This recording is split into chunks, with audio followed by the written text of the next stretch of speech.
এই অঞ্চলটো নেৰো যি অঞ্চলৰ কথা কোৱা হৈছে সেই অঞ্চলটো হৈছে নেঘেৰি বিল আৰু নেঘেৰি বিল অঞ্চল নেৰাৰ হুংকাৰ দিছে সেই অঞ্চলৰ লোকসকলে বেদখলকাৰী বুলি তেওঁলোকক কোৱা হৈছে কিন্তু তেওঁলোকে কৈছে লাগিলে মাৰি পেলাওক কিন্তু অঞ্চলটো নেৰো নমস্কাৰ স্বাগতম নিউজ 18 অসম নৰ্থ ইষ্টৰ পোনপটীয়া সম্প্ৰচাৰৰ মাজলৈ ষ্টুডিঅ'ত মই প্ৰাঞ্জল ইতিমধ্যে উচ্ছেদ ব্যাপক ৰূপত হৈছে উৰিয়াম ঘাটত উচ্ছেদ চলাৰ কথা আমি কৈছো উচ্ছেদ চলিব 29 জুলাইত উৰিয়াম ঘাটত তাৰ পূৰ্বে বহু লোকে ঘৰ খালি কৰি আঁতৰি গৈছে ইফালে নেঘেৰি বিলৰ প্ৰসংগ আহিছে নেঘেৰি বিলতো উচ্ছেদ কৰিব কিন্তু নেঘেৰি বিলৰ উচ্ছেদৰ পূৰ্বে বেদখলকাৰীয়ে নিজৰ মনৰ কথাখিনি ব্যক্ত কৰিছে এনেধৰণে তেওঁলোকে সেই স্থান ত্যাগ নকৰো বুলি হুংকাৰ দিছে তেওঁলোকে কৈছে যে আমাক লাগিলে মাৰি পেলাওক আমি এই স্থান ত্যাগ নকৰো নেঘেৰি বিলবাসীৰ এই হুংকাৰ ইয়াৰ পূৰ্বে আমি দেখিবলৈ পাইছিলো কেনেধৰণে প্ৰশাসনে জাননী আৰি দিছিল গৈ সেই জাননী একাংশ লোকে ফালিও পেলাইছিল তেওঁলোকে কৈছিল আমি বছৰ বছৰ ধৰি ইয়াত আছো আমি কিয় ঘৰ এৰি যাম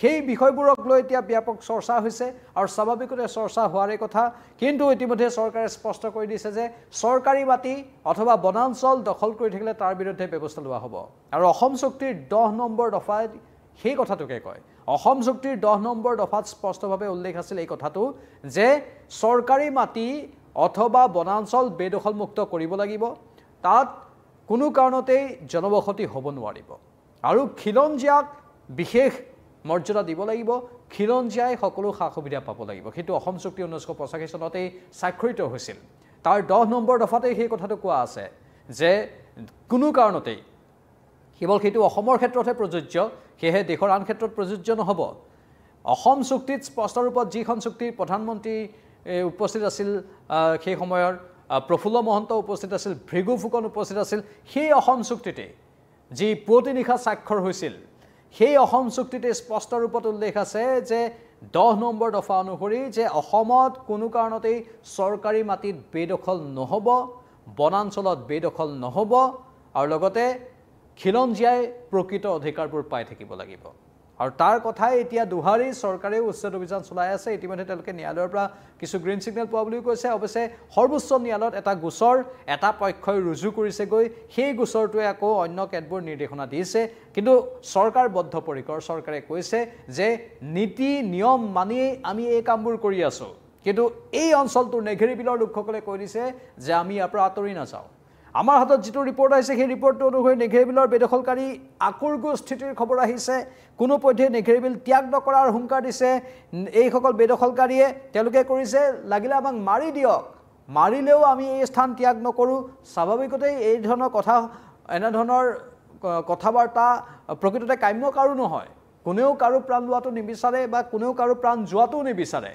কিন্তু তেওঁলোকে এনে ধৰণৰ কিছু বাক্য প্ৰয়োগ কৰি দিছে বৃহস্পতিবাৰে দয়াং বনাঞ্চলৰ বেদখলীকৃত ভূমি খালী কৰাৰ জাননী জাৰি কৰিছিল প্ৰশাসনৰ লোকে ঘৰে ঘৰে গৈ গোলাঘাট জিলা প্ৰশাসন তথা বন বিভাগৰ লোকে দিছিল জাননী উচ্ছেদৰ জাননী জাৰি কৰাৰ পিছতো ভূমি এৰি যাবলৈ প্ৰস্তুত নহয় বেদখলকাৰী প্ৰশাসনে আগতীয়াকৈ জাননীও দিছে যেটো উচ্চ ন্যায়ালয়ৰ নীতি নিৰ্দেশনা অনুসৰি 15 দিন পূৰ্বে জাননী দিব লাগে আৰু সেই 15 দিন পূৰ্বে তেওঁলোকে জাননীও দিছে গৈ কিন্তু এইসকল বেদখলকাৰীয়ে কৈছে যে আমি আঁতৰি নাযাওঁ এতিয়া কৰে যদি কি কৰিব প্ৰতিক্ৰিয়া আহিছে তাৰ লোকসকলৰ কিছু মন্তব্য আহিছে আমি সেই মন্তব্য শুনাই ল'ব বিচাৰিছো তো আমাৰ কতো মাটি নাই আমাৰ নদীয়ে গৰা খহাই পেলাই লৈ গুচি গ'ল গৰা খহনীয়া মানুহ আমি আৰু আমাৰ গৰা যেতিয়া খহাই নদীয়ে মাটি লৈ গ'ল আমাৰ গৰা ভাঙা গৰা খহনীয়া কাগজ পত্ৰ আমাৰ লগত আছে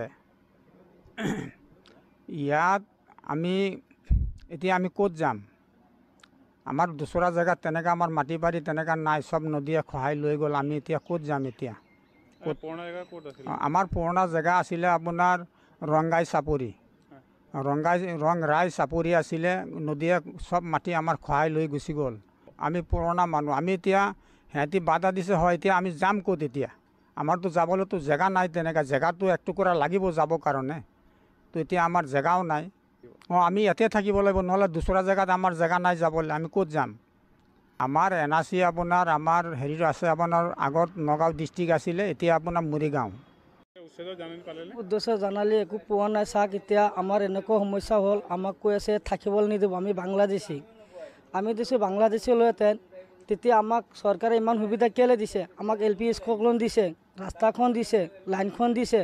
এতিয়া চাওক আমাৰ বাই এতিয়া আপোনাৰ 68, আমাৰ বায়ৰ জনমেদ, আমাৰ কেকা হৈ গ'ল 58, 57, আমাৰ কেকা জনমেদ, আমাৰো জনমেদ। এতিয়া আমাৰ চাওক যি অলপ চলপ আছে মাটি বাৰী আমাৰ আবাহঁতে এতে মানে আছে। এনেকুৱা এটা জেগাত যেন আমি কি পেলাই ঠাই লৈ থাকিম, এনেকুৱা আমাৰ একো অৱস্থা নাই, একো পৰিচয়। উচ্ছেদ কৰি আমি ছাৰ ক'তো নাযাওঁ, আমি মৰোঁ বাচোঁ, আমি এতেই থাকিম। আমাক লাগিলে এনেকুৱা খেতি দিয়াতকৈ লাগিলে আমাক বন্ধুৰে গুলীয়া কৰি পেলাই মাৰি দিয়ক, আমি এতেই থাকিম। আমাৰ যাবলৈ লাগে আৰু ৰাস্তা নাই, একো উপায় নাই ছাৰ। আমি যি হ'ল আমি এতেই থাকিম, এতেই জনম হৈছোঁ, এতেই মৰিম। এনেকুৱা আমাৰ একো এটা সুবিধা নাই ছাৰ যাবলৈ। আজি আপোনাৰ 2 সপ্তাহমান হৈ গ'ল, মায়ে এইবিলাক চিন্তা ভাত পানী একো খোৱা নাই। মায়ে চিন্তা ভাত পানী খোৱা নাই, মা পগলালেকীয়া ঘূৰি আছে, পগলালেকীয়া ঘূৰি আছে। এতিয়া আমাৰ এনেকুৱা অৱস্থা হ'ল ছাৰ, এতিয়া আমি কিনো কৰিম কওক? আপোনালোকে যদি আমাক এনেকুৱা হাৰাশাস্তি দি আছে তেতিয়া আমাক মাৰি পেলাক, তাৰ বাহিৰে আৰু আমাৰ বেলেগ উপায় একো নাই। আমাৰ আৰু বেলেগ উপায় একো নাই বুলি কৈছে এওঁলোকে। কিন্তু বেলেগ উপায়, বিকল্প উপায় বহুখিনি থাকে, কিন্তু সেই বিকল্প উপায়খিনি ক'ৰবাত অৱলম্বন কৰিব নোখোজে নেকি, তাক লৈও প্ৰশ্ন উঠিছে। আমি জানো যে কেনেধৰণে এখন জিলাৰ পৰা আন এখন জিলালৈ প্ৰব্ৰজন হৈছে। আজি যদি কোনোবা এখন জিলাত বেদখল হৈছে, সেই জিলাখনৰ লোকসকলক যেতিয়া চিনাক্ত কৰা হয় তেতিয়া গম পোৱা যায় যে তেওঁলোক আচলতে অন্য জিলাৰ পৰা হোৱা। বেদখল তেওঁলোকে কৰিছেহি আহি অন্য জিলাৰ পৰা আহি।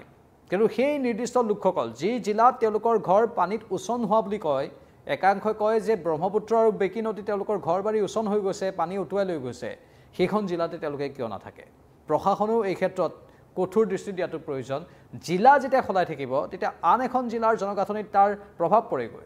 আন এখন জিলাৰ জনগাঁথনিত প্ৰভাৱ পৰিলে কি হয়, সি ভোটৰ অংকত প্ৰভাৱ পেলায়গৈ। জনগাঁথনিৰ সেই পৰিৱৰ্তনে জনপ্ৰতিনিধি নিৰ্বাচন কৰাটো প্ৰভাৱ পেলায়। সি এটা ৰাজনৈতিক সংকট। আমি এতিয়া গুৱাহাটীৰ আদিংগিৰি পাহাৰৰ কথাই চাওঁ। আদিংগিৰি পাহাৰত কেনেধৰণে লোকসকলে প্ৰকাশ কৰিছে যে তেওঁলোকে কুদ্ৰতপুৰ নাম দিছে। কালি আমাৰ সাংবাদিক যেতিয়া গৈছিল তালৈ, এজনৰ ভাষ্য, কালি আপোনালোকে নিউজ 18 যিসকলে চাইছিল সেই ভাষ্যবোৰ শুনিছিল।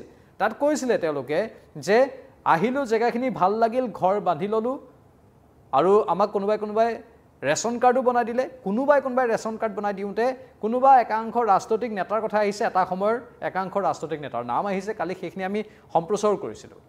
আহিলোঁ, জেগাখিনি ভাল লাগিল কাৰণে আমি উবুৰি খাই পৰিলোঁ। এইটো কেনেধৰণৰ অৰ্থ হ'ব পাৰে? জেগা ভাল লাগিল বুলি য'তে ত'তেই, আমিতো জেগা ভাল লাগিল বুলি য'তে ত'তেই ঘৰ সাজিব নাযাওঁ। কথাবোৰ তেনেকুৱা। একেবাৰে যুক্তিসংগতভাৱে চাবলৈ গ'লে জেগা ভাল লাগিল বুলি, অসমীয়া খিলঞ্জীয়া দৰিদ্ৰ মানুহতো বহুত আছে, জেগা ভাল লাগিল বুলি গৈ তেওঁলোকেতো কোনোবা অন্য জিলাত গৈ বাহৰ পাতি নলয়গৈ। খালী মাটি দেখিলেইতো জঁপিয়াই নপৰেগৈ। এওঁলোকে খালী মাটি দেখিলে কিয় জঁপিয়াই পৰে তাক লৈ প্ৰশ্ন উত্থাপন হৈছে। হয়, হ'ব পাৰে তেওঁলোকে আছে 10 বছৰ ধৰি, 12 বছৰ ধৰি, 15 বছৰ ধৰি, কোনোবা হয়তো ৰাজনৈতিক সংস্থাপনৰ সুবিধা লৈ আছিল, কোনোবা এটা ৰাজনৈতিক দলে হয়তো ভোটৰ অংকত তেওঁলোকক সংস্থাপিত কৰিছিল। কিন্তু সেই ক্ষেত্ৰত সাধাৰণ খিলঞ্জীয়া লোকসকলৰ কি ভুল? খিলঞ্জীয়া লোকসকলৰ ইয়াত ভূমি নোহোৱা হৈছে, খিলঞ্জীয়া লোকসকলে খেতি কৰিব নোৱাৰা হৈছে, খিলঞ্জীয়া লোকৰ অধিকাৰ ৰক্ষা হোৱা নাই। কোনোবা ৰাজনৈতিক দলে এটা সময়ত কিবা এখন খেল খেলি দিলে ভোটৰ অংকত, সেইটো হ'লেইটো নহ'ব।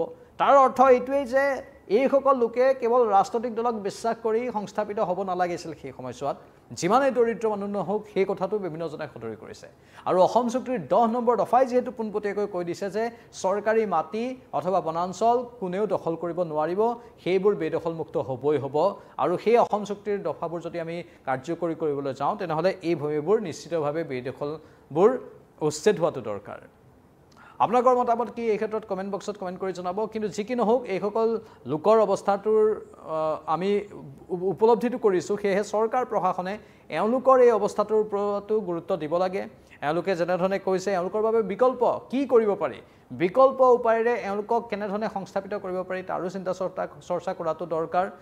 কাৰণ এওঁলোকৰ যদি নথিপত্ৰ হাতত নাই, তেনেহ'লে সেইখিনিও বিচাৰ খোচাৰ কৰা দৰকাৰ। এওঁলোকৰ একাংশক বিদেশী ন্যায়াধিকৰণত পঠাব পাৰি নেকি, সেইখিনিও বিচাৰ খোচাৰ কৰাটো দৰকাৰ। চৰকাৰৰ সেইবোৰ দায়িত্ব। কাৰণ ইয়াত সন্দেহযুক্ত লোক থকা বুলি চৰকাৰে যিহেতু কৈ আছে, সেয়েহে প্ৰতিটো দেশ তন্নকৈ চালি জাৰি চোৱাটো চৰকাৰৰ দায়িত্ব। আৰু আশা কৰিম আমি চৰকাৰে সেই কামখিনি ভালদৰে কৰিব, তেতিয়া এই গুৰুতৰ সমস্যাটো কিছু পৰিমাণে হ্ৰাস হ'ব। বাকী আমাৰ সন্মানীয় দৰ্শকসকলৰ মতামত বিচাৰিছোঁ, কমেণ্ট বক্সত কমেণ্ট কৰি জনাব আপোনালোকে কি কয়। পৰৱৰ্তী সময়ত আকৌ আহিম। চাই থাকক নিউজ 18 অসম নৰ্থ ইষ্ট। নমস্কাৰ।